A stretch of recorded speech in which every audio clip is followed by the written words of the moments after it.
Bien, otro de los fallos en esta última etapa en la que aún nos encontramos, la marca el precedente Padec contra Swiss Medical del año 2013. ¿Por qué es importante este fallo Padec? En el que la asociación que inicia la acción contra la empresa de medicina prepaga es la Asociación de Prevención, Asesoramiento y Defensa del Consumidor, quien interpuso la demanda solicitando en tutela de los distintos usuarios y consumidores la ineficacia de cláusulas contenidas en los contratos de adhesión que vinculaban a la empresa con sus afiliados, en cuanto contemplaban la facultad de la demandada de modificar unilateralmente ciertas cláusulas contractuales que tenían que ver con el aumento mensual de las cuotas y los beneficios de los planes que ofrecía, ¿no? También se solicitó que se condene a Swiss Medical a dejar sin efecto los aumentos en el valor de las cuotas que se habían dispuesto unilateralmente, sobre la base de que estaban en juego justamente derechos de incidencia colectiva. Primera y segunda instancia hicieron lugar a la excepción de falta de legitimación pasiva. Llega a la Corte por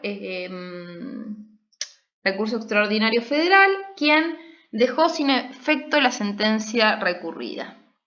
¿Por qué es importante es la doctrina que surge del fallo Padec? En primer lugar, porque confirma ciertos y hace aplicable la doctrina del fallo Alavi, reconociendo que existen derechos de incidencia colectiva sobre bienes individuales homogéneos. A su vez, ratifica justamente esto de los aspectos del trámite del proceso colectivo, y lo interesante es que Fait adhiere al voto de la mayoría, con lo cual habría, digamos, una decisión más sólida en este punto. La Corte le reconoció la legitimación a la parte actora, a esta asociación,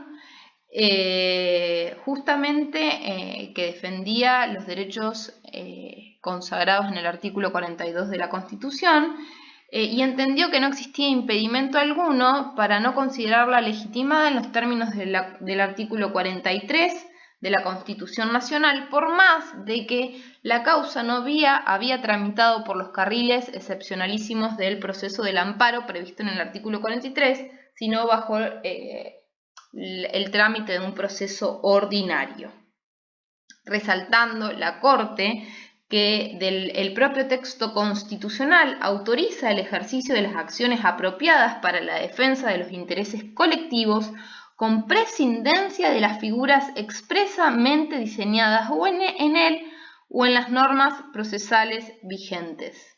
Afirmó así que el derecho cuya protección se procura es de incidencia colectiva referente a intereses individuales homogéneos. Se encuentran cumplidos los recaudos para hacer valer la acción colectiva en los términos del precedente Alavi. De no reconocerse la legitimación procesal, se produciría una clara vulneración del acceso a la justicia que no aparece justificado.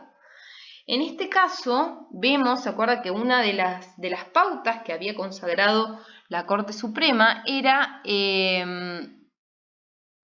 esto de lo que habilitar la tramitación colectiva en la tutela de tales derechos cuando la promoción individual no se justificaba?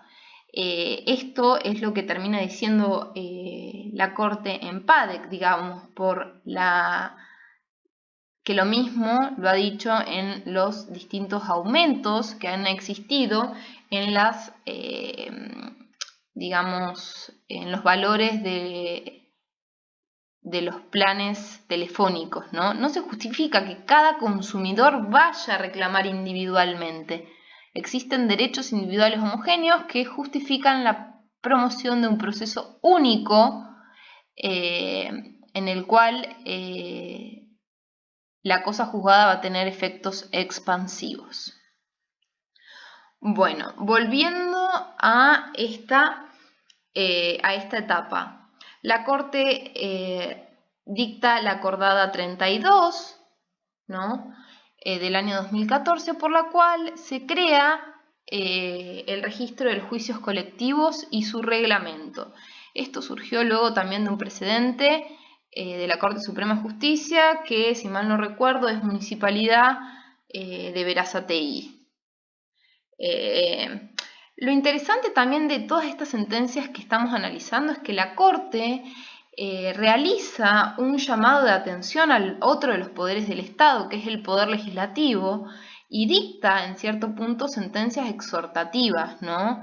¿Qué quieren decir esto de sentencias exhortativas? La Corte dice, oiga, poder legislativo, acá hay, a partir de la reforma del año 94, tenemos esta nueva categoría de derechos. Es necesario que el poder del Estado que se encarga de dictar las leyes reglamentarias establezca las normas, las directrices por las cuales se van a iniciar estos reclamos. Recordemos que el poder legislativo tiene por función principal dictar normas generales y obligatorias para todos. No es esta la función de nuestro Poder Judicial en un sistema de división de poderes como el nuestro. Entonces la Corte insta al Poder Legislativo a hacerlo desde el año 2009, que es el fallo Alavi. Al día de la fecha, el Congreso de la Nación no ha dictado la ley respectiva. Ante la mora del Poder Legislativo y los llamados de atención que ha hecho la Corte Suprema de Justicia, resaltando esta mora, la misma Corte se pone en una función, digamos, reglamentaria y termina dictando institucionalmente ciertas normas que regulan el trámite de estos procesos colectivos, ¿no? La misma Corte reconoce que no tiene la potestad para legislar, pero ante la mora del poder legislativo no le queda otra salida. Entonces, en ese entendimiento es que la Corte ha dictado las distintas acordadas, que yo les voy a subir, y justamente esto es muy importante, que es la acordada número 12 del 2016. La Corte dicta el reglamento de actuación en los procesos colectivos, que en líneas generales toma todas estas pautas, estos requisitos de admisibilidad, lo que debe contener la demanda, los efectos de la cosa juzgada y demás que surgen del precedente Alavi. Bueno, este punto que sigue ya lo vimos, los antecedentes de nuestro actuales, de tal como están regulados por la Corte Suprema de Justicia. Repetimos, los procesos colectivos tienen una fuente híbrida, tanto del sistema brasilero como del sistema norteamericano de las acciones de clase, de las class actions, resaltando la mayoría de la doctrina que del artículo 43 no se puede concluir que el constituyente haya querido receptar las acciones de clase del sistema norteamericano, a excepción del convencional constituyente Quiroga Lavie, que para él, bueno, sí podría interpretarse que en el 43 están receptadas las acciones del clase del sistema norteamericano. Bueno, los requisitos de admisibilidad ya los hemos analizado. Los efectos de la cosa juzgada, dijimos que la cosa juzgada dictada en el marco de estos procesos colectivos referentes a derechos individuales homogéneos es expansiva, siempre y cuando, claro está, se cumplan estos requisitos de admisibilidad y el juez así lo establezca en su primera resolución. ¿A quién? Primero, esto de la representatividad adecuada e idoneidad de quien inicia la acción, ¿no es cierto? Sobre todo cuando la inicia, vamos a ver en el cuadro, el afectado. No es tan, digamos, tan dudosa esta legitimación cuando la inicia tanto el defensor del pueblo como las asociaciones que propenden a la defensa de esos derechos, como sería el caso de PADEC con Swiss Medical. Bien. Bueno, dijimos que estos procesos colectivos requieren una reconfiguración del rol del juez ante el sistema que siempre hemos tenido, clásico de la división de poderes, en la que la mayoría de los jueces ante conflictos de esta naturaleza, tanto en materia ambiental como en materia consumeril, pero más en materia ambiental, siempre han, digamos, considerado que primaba la teoría de la división de poderes o de las cuestiones políticas no justiciables, ¿no es cierto?, que ha servido, digamos, para considerar que no se encontraban reunidos los presupuestos del caso controversia, para no entender en el fondo de la cuestión. Esta nueva categorización de derechos con estos procesos colectivos exige una reconfiguración del Poder Judicial con jueces con poderes de dirección, gestión del proceso, con responsabilidades institucionales y políticas.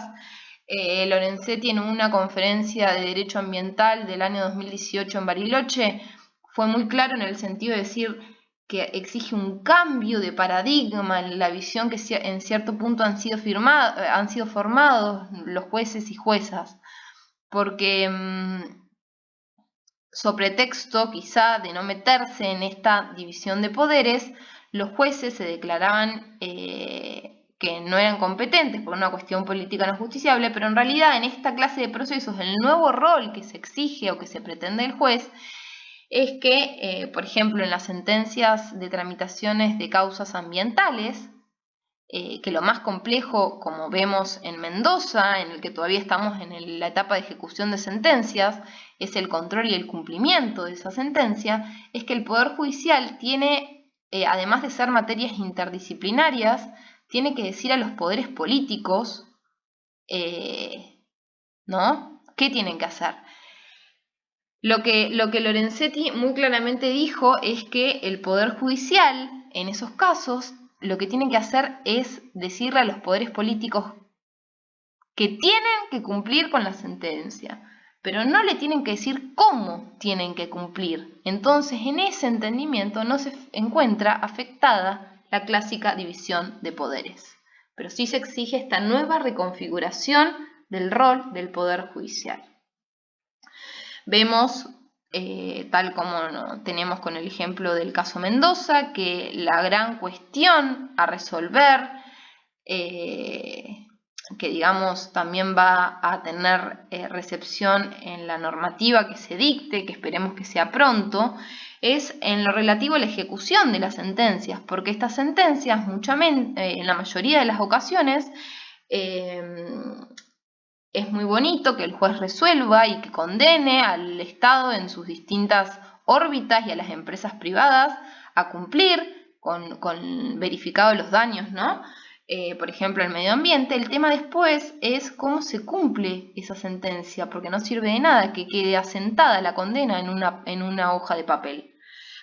Para eso, esta reconfiguración del rol del Poder Judicial exige que los jueces tomen decisiones creativas vinculadas a esto, a la creación de mesas de trabajo, a generar inmediación entre las partes, poner astreintes, fijar astreintes y hacerlas efectivas en cabeza de los funcionarios responsables, y que se establezca un control de aquellas sentencias con participación ciudadana y de las ONG.